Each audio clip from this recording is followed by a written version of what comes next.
안녕하세요. 오늘도 사연살롱을 찾아주셔서 감사합니다. 경기도에 살고 있는 40대 여성입니다.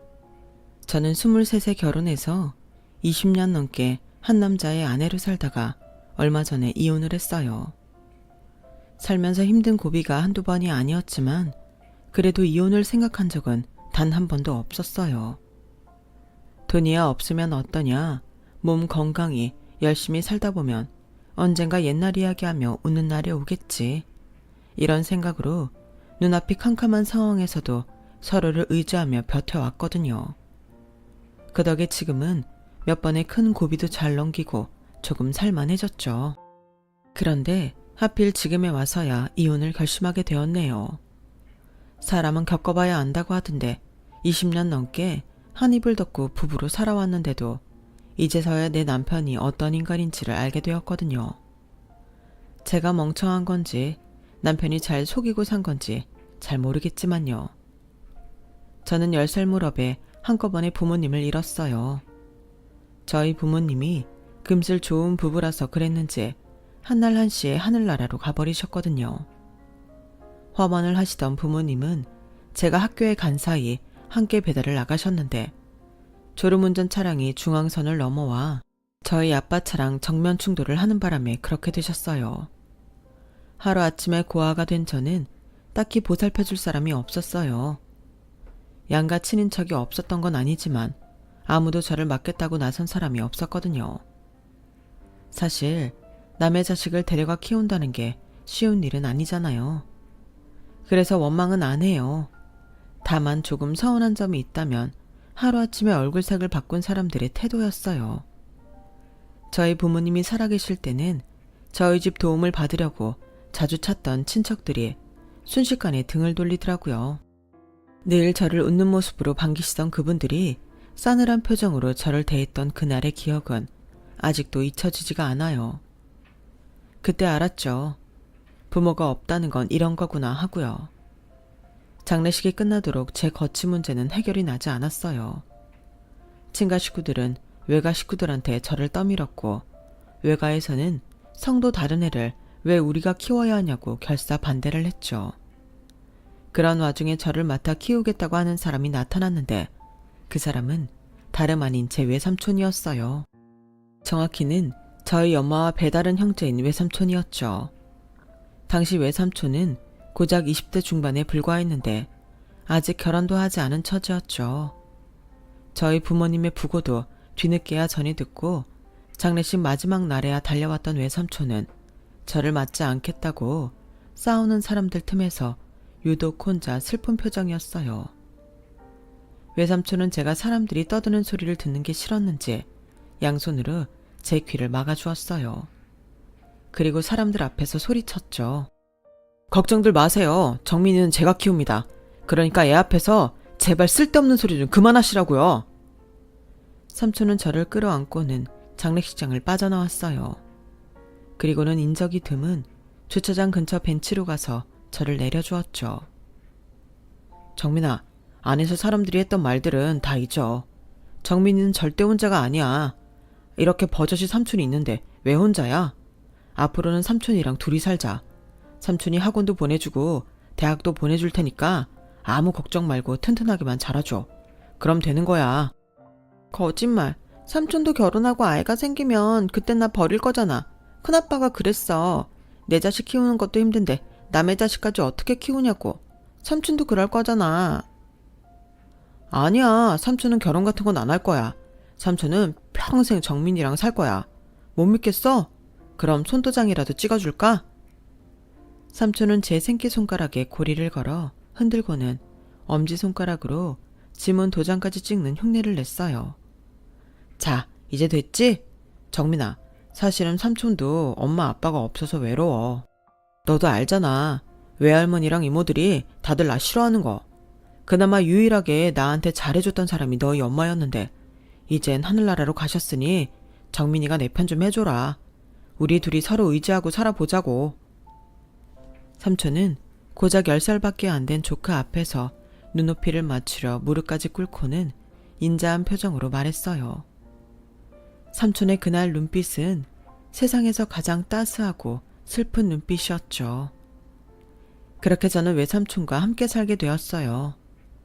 외삼촌은 서울에서 다니던 직장도 그만두고 저희 집으로 내려왔어요. 어린 조카를 키우면서 부모님이 하시던 농원을 다시 살려보려고 무진 애를 썼죠. 그런데 외삼촌의 이런 모습이 친척들 눈에는 안 좋게 보였나 봐요. 툭 하면 큰아빠랑 큰엄마가 저희 농원에 내려와 외삼촌과 싸우고 가셨거든요. 이봐요 사돈, 따지고 보면 사돈도 아니지. 배다른 형제라서 그쪽 집안에서도 취급도 안 해주는 처지니까. 암튼 그쪽이 무슨 생각으로 여기 내려와 있는지는 모르겠지만 이거 하나는 확실히 알아두세요. 이 농원 절대 그쪽 손에 들어갈 일 없습니다. 내 동생이 이걸 어떻게 키운 건지 알기나 해요. 피를 나눈 형제들도 어린 정민이 생각해서 손 안 대는 걸 왜 엄한 놈이 달려들어 빼먹으려고 난리야. 암튼 길게 말할 필요 없이 정민이가 성인이 될 때까지는 내가 농원 맡아서 관리할 테니까 여기 일에 손 떼고 나가요. 뭐 그쪽이 정민이를 키우겠다면 그건 안 말리겠어요. 대신 여기서 이러지 말고 그쪽 살던 대로 데려가서 키우라고요. 그건 안 됩니다. 이 집이랑 농원은 정민이한테는 의미가 있는 곳이니까요. 하루아침에 부모를 잃었는데 살던 곳까지 떠나는 건 애 정서교육에도 안 좋은 영향을 끼칠 게 뻔해요. 큰아버님께서 뭘 걱정하시는지 저도 잘 압니다. 그래서 변호사 사무실에 의뢰해 집이랑 농원은 정민이가 성인이 될 때까지 묶어둘 생각입니다. 그래도 제가 의심스러우시다면 정민이 큰아버님이 정민이 후견인이 되어주세요. 그러면 안심하실 수 있잖아요. 후견인이 되면 제가 성인이 될 때까지 저를 대신해 저희 부모님의 재산 관리를 할 수 있는 자격이 생기는 거였지만 큰아빠는 선뜻 하겠다는 말을 하지 않았어요. 나중에 안 사실이지만 큰아빠한테는 후견인이 될 수 없는 결격 사유가 있었더라고요. 사업 실패로 파산 신청을 한 데다 당시에 신용불량자였거든요. 그래서인지 법적 후견인 얘기가 나오자 버럭 화를 내고는 돌아가 버렸어요. 저희 집 재산을 노린 건 큰아빠뿐만이 아니었어요. 고모들도 달려들었고 심지어 외할머니와 이모까지 달려들었거든요. 외할머니는 저희 집에 찾아와 외삼촌한테 매질까지 했어요. 니 깎게 뭐라고 내 딸 재산 뺏어먹으려고 여기서 기웃대는 거냐? 니 놈이 이런다고 집이랑 농원이 니 손에 들어갈 성 싶냐? 하는 꼴이 꼭 죽은 치애미를 닮아서 남의 걸 탐할 줄이나 알지? 큰어머니, 저 그런 생각으로 여기에 와 있는 거 아니에요. 제발 믿어주세요. 됐다. 내가 네 검은 속을 모를 줄 아냐? 네 애비 죽고 집에서 쫓아냈다고 나랑 내 딸들한테 복수하려고 이러는 거 아니야? 하다 이젠 부모 잃은 조카 등까지 처먹으려고 그래. 네가 그러고도 인간이냐? 죽어라 이놈아. 보다 못한 저는 빗자루를 들고 외삼촌을 때리는 할머니를 막아섰어요. 그땐 어디서 그런 용기가 났는지 모르겠지만 적어도 내가 봐온 외삼촌은 외할머니보다 훨씬 좋은 사람 같아서 지켜주고 싶었던 것 같아요. 할머니, 이러지 마세요. 할머니도 나 안 맞겠다고 했잖아요. 저보고 혹덩이라고 말했잖아요. 그런데 왜 우리 집에 와서 이러세요? 난 할머니도 싫고 이모도 싫어요. 그러니까 우리 집에서 나가세요. 저는 악을 쓰며 외할머니와 이모를 저희 집에서 내쫓았어요. 그리고는 약상자를 꺼내 외삼촌 몸에 난 상처에 약을 발라주었어요. 삼촌은 바보야? 왜 가만히 매를 받고 있어? 그럼 어떡해. 큰어머니가 나한테 화가 나셔서 그런걸. 아우, 그럼 요령껏 피해야지. 10살밖에 안 된 조카가 그런 것까지 가르쳐줘야겠어? 삼촌이 날 키우는 건지 내가 삼촌을 키우는 건지 모르겠잖아. 제 말에 삼촌은 깔깔대고 웃었어요. 그래, 이제 보니까 내가 조카를 키우는 게 아니라 조카가 날 키워주는 것 같긴 하네. 그런데 정민아, 삼촌도 앞으로는 달라질 거야. 정민이 네가 자라서 집이랑 농원을 관리할 수 있을 때까지 너희 큰아빠랑 고모, 외할머니랑 이모한테서 너랑 집 농원까지 지켜낼 거거든. 우리 정민이가 빨리 어른이 됐으면 좋겠다. 그래야 삼촌도 마음 편하게 두 다리 쭉 뻗고 살지. 그 일이 있고 얼마 뒤 외삼촌은 제 후견인이 되었어요. 삼촌이 후견인이 된 이상 그 누구도 우리 집 일에 관여할 수 없게 되었죠. 삼촌은 인물도 좋고 키도 큰 편이라서 동네 여자들한테 인기가 좋았어요. 심지어 거래처 손님들한테도요. 제가 동네 아줌마들한테 제일 많이 들었던 말이 뭔지 아세요? 네 삼촌은 왜 장가를 안 간다니? 좋다는 여자들이 한 트럭은 될 텐데. 이런 말들이었어요. 어릴 땐 그런 말에 신경이 쓰이지 않았는데 사춘기가 지나면서는 그 말을 들을 때마다 가슴에 가치가 꽂히는 기분이었어요. 나 때문에 삼촌이 결혼도 않고 사는 걸 확인시켜주는 말 같았거든요. 그래서 종종 마음에도 없는 말을 하곤 했죠. 삼촌, 제발 장가 좀 가라. 동네 아줌마들이 나 붙들고 삼촌 언제 장가 가냐고 묻는단 말이야. 할 일도 없네. 남이서 장가를 가든 시집을 가든 뭔 상관이래. 괜한 소리에 신경 쓸 거 없어. 어떻게 신경을 안 써? 그러다가 독거노인 되는 건 시간 문제인데. 설마 나한테 부양받고 살 생각은 아니지? 그런 거라면 난 사양이야. 난 멋진 남자 만나서 알콩달콩 살 거거든. 그러니까 삼촌도 얼른 짝 찾아서 결혼해. 총각 귀신 되기 싫으면. 말은 그렇게 했지만 사실은 외삼촌의 결혼을 가장 두려워했던 건 저였어요. 외삼촌이 결혼해서 아이가 생기면 지금처럼 저를 돌봐주지 않을지도 모른다는 걱정 때문이었죠. 이런 제 걱정 탓이었는지 외삼촌은 제가 대학에 들어갈 때까지도 결혼은커녕 여자친구도 한 번 사귄 적이 없었어요. 대학생이 되고 첫 연애를 경험한 후에야 외삼촌이 나를 위해 얼마나 큰 희생을 했는지를 뼈저리게 느낄 수 있었어요. 그래서 그때부터는 진심으로 외삼촌의 결혼을 기다리게 되었죠. 하지만 그런 바람과는 달리 먼저 결혼을 하게 된 건 외삼촌이 아닌 저였어요. 경기권에서 대학을 졸업하고 회사에 취직한 저는 친구 소개로 만난 남자와 2년간 연애를 하다가 결혼을 하게 되었거든요. 남편은 저와 같은 안성 출신이지만 서울에 있는 회사에 다니고 있어서 신혼집은 서울에 마련하게 되었어요. 그 바람에 10살 이후 삼촌과는 처음으로 떨어져 지내게 되었죠. 결혼식을 앞두고 저는 외삼촌과 함께 제주도 여행을 떠났어요. 외삼촌만 혼자 남겨두고 떠나는 게 미안해서 추억이라도 남기고픈 생각에 준비한 여행이었죠. 저를 키우는 동안 친구들과 술자리 한번 변변히 갖지 못했던 삼촌이기에 이 여행이 삼촌한테는 16년 만에 바깥 나들이나 다름없었어요. 그래서 저보다도 더 들떠 보이더라고요. 3박 4일간의 여행을 마치고 공항으로 가는 차 안에서 외삼촌은 그간 미뤄두었던 제 부모님 유산 얘기를 하셨어요. 정확히는 집과 농원을 어떻게 할 생각인지 물으셨죠. 그냥 삼촌이 알아서 하세요. 난 앞으로 서울에서 살게 될 테니까. 그리고 그동안 삼촌이 관리했는데 이제 와서 내가 관여하는 것도 이상하고요. 그래도 그런 게 아니다. 앞으로는 너랑 최서방이 관리해야 하는 거니까 나는 너 신혼여행에서 돌아오는 대로 농원 일 정리하고 지방으로 내려갈 생각이다. 정읍에 사는 친구놈이 자꾸 일 좀 거들어 달라고 해서 말이야. 삼촌, 그런 말이 어딨어요. 삼촌 없이 내가 무슨 수로 농원을 관리해요. 그리고 아직 그이한테 말 안 했어요. 그이는 농장이랑 집이 삼촌 건 줄 안다고요. 가능하다면 앞으로도 말 안 할 생각이에요. 그러니까 지금까지 그랬던 것처럼 집도 농원도 삼촌이 맡아주세요. 한참 동안 실랑이 끝에 결국 외삼촌은 제 뜻에 따르기로 했어요. 언제든 마음이 바뀌면 집이랑 농원을 정리해주겠다고 하시면서요. 사실 저는 그럴 생각은 손톱만큼도 없었어요. 외삼촌과 함께 살기 시작한 순간부터 집과 농원은 삼촌과 나의 공동재산이라고 생각해왔으니까요. 게다가 부모님이 돌아가시고 몇 년간 농원이 어려웠을 때 외삼촌 돈으로 우리가 먹고 살았던 걸 생각하면 그게 맞는 계산이기도 하고요.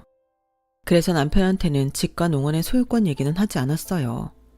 그래서 남편은 제 부모님 유산에 대해서는 아무것도 모르게 되었죠. 태어나서부터 결혼을 하기 전까지 안성에서만 살아온 저에게는 서울 생활이 낯설기만 했어요. 결혼을 하면서 직장도 그만둔 데다 근처에 사는 친구 하나 없었으니까요. 유일하게 내 편이라고는 남편 하나뿐이라서 신혼 초부터 남편한테 많이 의지하고 살았던 것 같아요. 결혼 후 이듬해 저는 딸을 낳았는데 남들은 육아가 힘들다고 하는데 저는 오히려 적적하지 않고 좋더라고요. 아이한테 신경을 쓰다 보면 하루가 금방 지나갔고 심심할 틈이 없었거든요. 먹는 것도 입는 것도 심지어 싸는 것까지 저한테 의지해야만 살 수 있는 딸아이를 보면서 새삼 외삼촌에 대한 고마움도 느꼈어요. 아이를 키우는 건 마치 하루하루 살얼음판을 걷는 것처럼 위태롭고 신경이 쓰이는 일이잖아요. 그런데도 내 배 아파 낳은 자식도 아닌 조카를 위해 그런 고난을 자처한다는 게 대단하기도 하고 한편으로는 안 됐기도 했어요. 그래서 더 미안하고 고맙더라고요. 그래도 신혼 초엔 자주 외삼촌을 뵈러 안성에 내려가곤 했었는데 아이를 낳은 이후로는 그러기 쉽지 않더라고요. 그래서 전화통화로나 안부를 전하게 되었죠. 그러다 보니 언젠가부터는 그마저도 뜸하게 되었고 무소식이 희소식인 상황이 되어버렸어요. 제가 안부 인사차 전화를 하면 외삼촌은 걱정 가득한 목소리로 혹시 무슨 일 있냐고 물으시곤 했을 정도로요. 그러다 결혼하고 4년쯤 됐을 때였어요. 갑자기 남편이 회사를 그만두고 싶다고 하는 거예요. 왜? 회사에서 무슨 일 있었어? 아니, 그런 게 아니라 이참에 내 사업을 해볼까 하고. 자기도 알잖아. 나 영업 실력 좋은 거. 근데 죽어라 계약 따내면 뭐해? 회사에 몇십억, 몇백억짜리 계약을 따줘도 내 손에 들어오는 건 꼴랑 인센티브 몇 푼뿐인걸. 그래서 말인데 자기 외삼촌한테 사업 자금 좀 대달라고 하면 안 될까? 나 회사 나오면 내 쪽으로 거래처 옮겨주겠다는 데가 꽤 많아서 절대 실패할 일 없거든. 여보, 우리 예림이 생각해서라도 아빠가 영업직 회사원인 것보다는 어엿한 업체 사장인 게 낫지 않겠어? 당신 뜻은 잘 알겠는데 그러다 잘 안 되면 그때는 어떡해? 자기 나이에 재취업이 쉬운 것도 아니잖아. 시작도 하기 전에 안 될 거부터 걱정이야. 정 안 되면 안성 내려가서 농원 일이나 하지 뭐. 모르긴 해도 자기 외삼촌도 좋아하실걸? 그러니까 나 믿고 한 번만 밀어주라. 응? 솔직히 썩 내키지는 않았어요. 안정적인 직장 나와서 앞날도 보장되지 않는 도박을 하겠다는데 왜 안 그렇겠어요? 게다가 애까지 있는 처지에 말이죠. 그래서 차일피일 대답을 미루고 있었는데 하루는 시어머니께서 찾아오셨더라고요. 평소보다 사근사근 하신 게 말 안 해도 무슨 얘기를 하러 오셨는지 알겠더라고요. 아니나 다를까 집에 오신 지 10분도 안 돼서 어머님이 제 남편 사업 얘기를 꺼내셨어요. 내가 능력이 되면 내 돈으로 밀어주고 싶지. 근데 너도 알다시피 우리가 그럴 형편이 되니? 니들 결혼 앞두고 궁합 보러 갔을 때 거기서도 그러더라. 우리 애가 사업을 하면 크게 될 사람이라고. 그런 걸 부모 잘못 만난 탓에 저러고 남의 회사에서 재주 썩히고 있으니 이게 말이 되는 일이니? 아가, 내가 너한테 부탁 좀 하마. 네 외삼촌한테 말해서 네 남편 사업자금 좀 대달라고 그래. 내 아들 혼자 좋으라고 이러는 거 아니잖니? 우리 애 돈 잘 벌면 너랑 예림이가 좋지 내가 좋니? 한동안 남편과 시어머니가 번갈아가며 나를 들들 볶는 바람에 결국 저는 외삼촌한테 이 얘기를 전했고 얼마 뒤 외삼촌은 제 통장으로 3억을 보내주셨어요. 저 결혼할 때도 신혼집 준비하는데 1억이나 보태주셨던 터라 너무 미안해서 미치겠더라고요.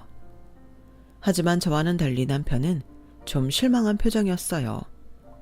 3억으로는 좀 빠듯한데 자기 외삼촌이 보기보다 통이 좀 작은 사람인가 보다. 창업자금인데 3억은 좀 그렇지 않나? 구멍가게 차리는 것도 아닌데 말이야. 어머, 이 사람 말하는 것 좀 봐. 싫으면 내놔.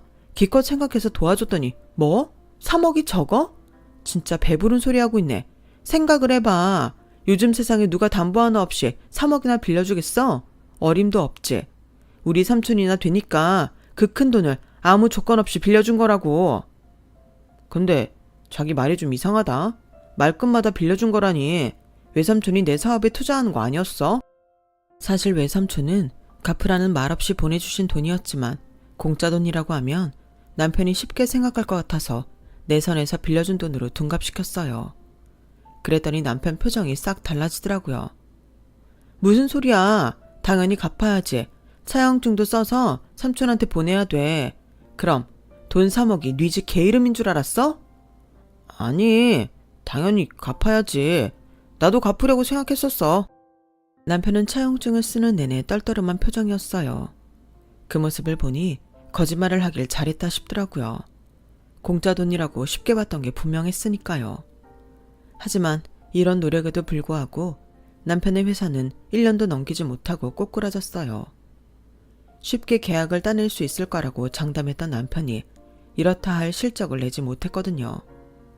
직원들 월급에 사무실 임대료로 돈만 까먹고는 결국 회사 문은 닫게 되었어요. 회사를 정리하고 남은 돈 1억 3천은 일단 외삼촌 계좌로 보내드렸어요. 나머지는 차차 갚겠다고 말씀드렸고요. 하지만 그런 일은 일어나지 않았어요. 마흔을 바라보는 나이에 재취업이 쉬울 리 없잖아요. 운 좋게 들어간 곳도 연봉이 신입 수준에 불과했고 그마저도 실적이 저조하자 몇 개월도 안 돼서 쫓겨나기를 반복했어요. 그렇게 몇 년을 버티다 보니 어느새 전세 보증금도 다 까먹고 생활은 카드론과 현금 서비스로 돌려막기를 하는 처지가 되었어요. 이제 더는 버틸 희망조차 없어진 그때 외삼촌이 저희 집으로 찾아왔더라고요. 여기서 고생하지 말고 나랑 같이 안성으로 가자. 가서 농언니라고 살면 너희 세 식구 입에 풀칠해야 못하겠니? 최서방, 기운 차리게. 자네가 이렇게 넋놓고 있으면 어쩌나? 처자식을 생각해야지. 이제 조금 있으면 예림이도 학교에 들어갈 텐데 아빠라는 사람이 허구한 날 집에서 술독에 빠져있으면 어떡해? 일어나게 어서. 삼촌은 반지하 월세방에 살고 있던 저희 식구를 데리고 안성으로 내려가셨어요. 그리고는 남편한테 농원 일을 가르치셨죠.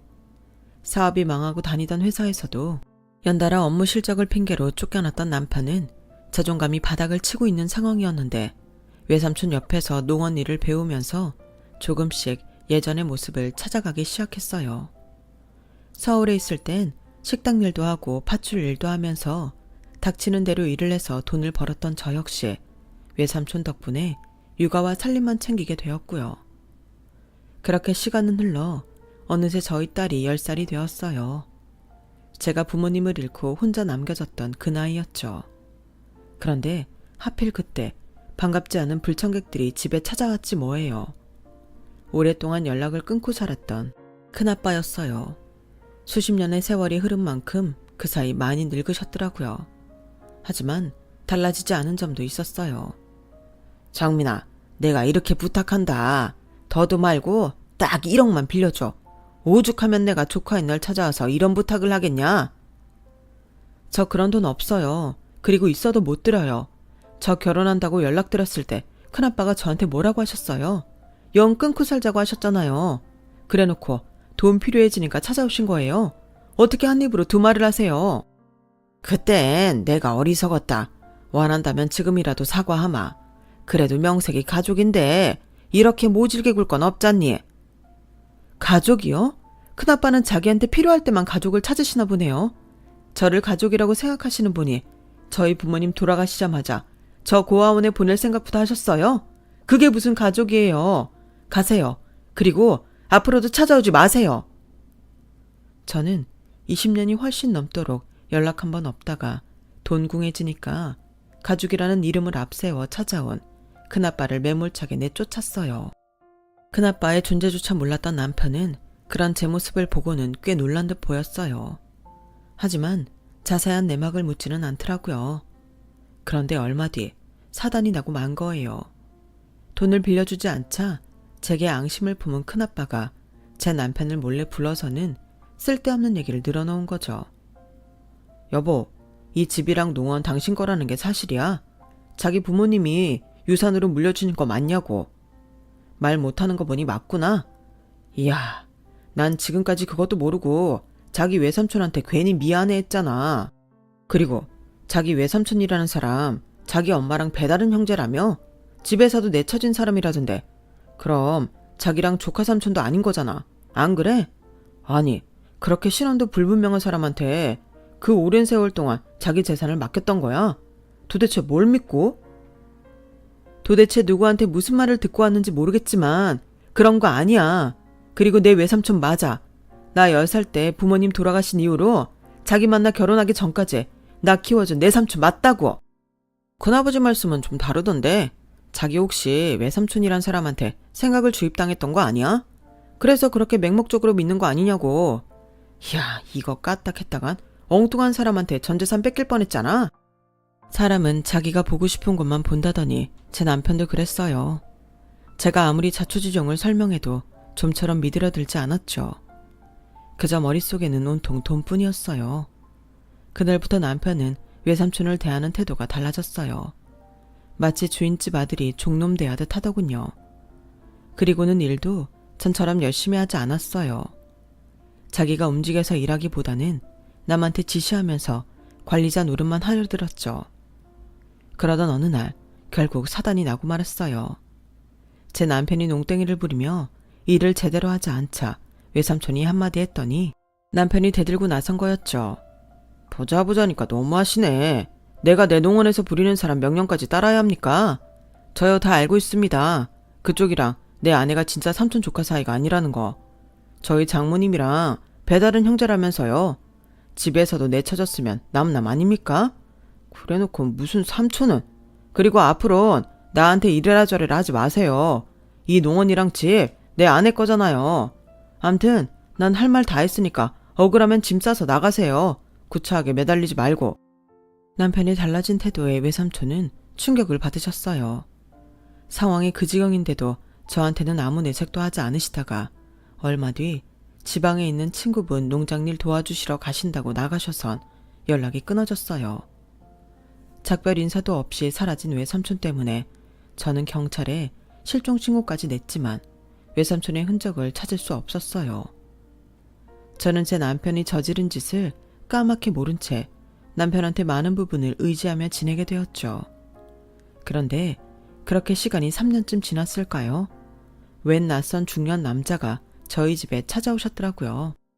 자신을 외삼촌의 오랜 지인이라고 밝힌 그분은 저희 외삼촌이 암이 재발해서 외딴 곳에서 홀로 투병 생활을 하고 있다고 알려주셨어요. 그리고는 삼촌이 계신 곳의 주소를 적어주고 가셨죠. 제가 남편한테 당장 가보자고 했더니 글쎄, 그럴 거 뭐 있어. 그렇게 죽는다면 그것도 그 사람 운명인 거야. 그리고 그 지경이 되도록 병원에서 이렇다 할 치료도 하지 않았던 거면 가망 없는 거야. 이런 마당에 굳이 우리가 나서서 돈 쓸 필요 있겠어? 그냥 당신도 마음 정리해. 따지고 보면 자기랑 별 사이도 아닌 사람이잖아. 그게 무슨 소리야? 나랑 별 사이가 아니라니. 에이, 나도 다 알아. 자기 큰아버지가 그러시는데 그 사람 장모님의 배다른 형제라며. 외조부 돌아가시고 집에서도 쫓겨나서 밖에서 살았다던데.